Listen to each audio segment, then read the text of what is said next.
गोंदिया गोंदियात जंगली हत्तींचा धुमाकूळ, 42 शेतकऱ्यांचे लाखांचे नुकसान. थर्मल ड्रोनद्वारे हत्तींच्या हालचालींवर नजर. गोंदिया जिल्ह्यातील अर्जुनी मोरगाव तालुक्यातील गोठणगाव वनपरिक्षेत्रातील वडेगाव बंध्या परिसरात जंगली हत्तींच्या कळपाने पुन्हा धुमाकूळ घातला आहे.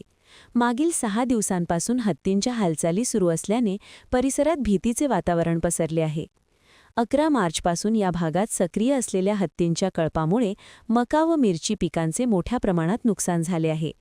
आतापर्यंत 42 शेतकऱ्यांचे नुकसान झाले असून पंचनामे पूर्ण करण्यात आले आहेत, तर सध्या सुरू असलेल्या नुकसानीचे पंचनामे करण्यात येत आहेत. एकूण नुकसान सुमारे 15 ते 20 लाख रुपयांपर्यंत पोचल्याचा अंदाज आहे. वनविभागाकडून थर्मल ड्रोनच्या मदतीने हत्तींच्या हालचालींवर लक्ष ठेवण्यात येत असून विशेष गस्तीचेही आयोजन करण्यात आले आहे. मनुष्यहानी टाळण्यासाठी नागरिकांनी रात्रीच्या वेळी एकटे जंगलात किंवा शेतात जाऊ नये असे आवाहन वनविभागाने केले आहे.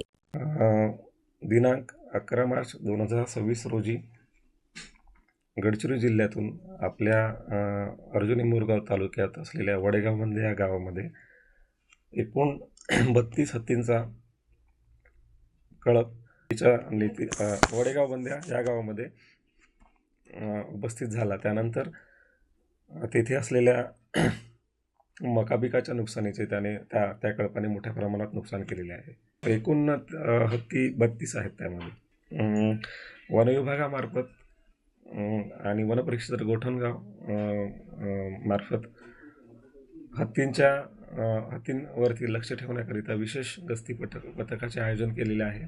त्यामध्ये दिवसपाळीमध्ये तसेच रात्रपाळीमध्ये विशेष गस्तीची वाढ केलेली आहे.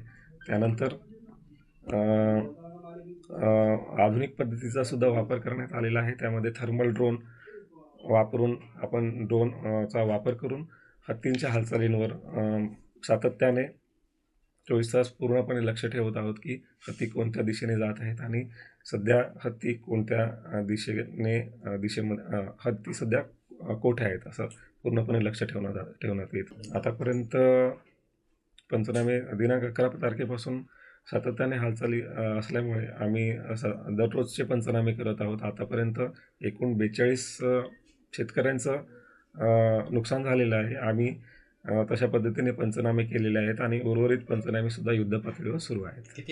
तरी आतापर्यंत 15 ते 20 लाखाचं आर्थिक नुकसान शेतकऱ्यांचं म्हणजे शेती निगडीत साहित्यसुद्धा त्याच्यामध्ये आहे आणि मका पिकाचे नुकसान जे झालेलं आहे त्याच्यामध्ये 15 ते 20 लाखाचं नुकसान झालेलं आहे. आव्हान काय करणार सर आपण गावकऱ्यांना? वनविभागामार्फत आम्ही असं आवाहन करतोय की आपण जंगलाच्या दिशेने जाऊ नये.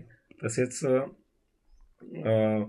सोशल मीडियाचा वापर करून आपण प्रत्येकापर्यंत पोहोचत आहोत आणि आवाहन करत आहोत की आपण जंगलाच्या दिशेने जाऊ नये. तसेच शेतीमध्ये काम करत असताना समूहाने काम करावे आणि रात्रीच्या वेळेस आपण शेतामध्ये थांबू नये आणि त्या भागात जाऊ नये असं आम्ही वनविभागामार्फत आवाहन करत आहोत.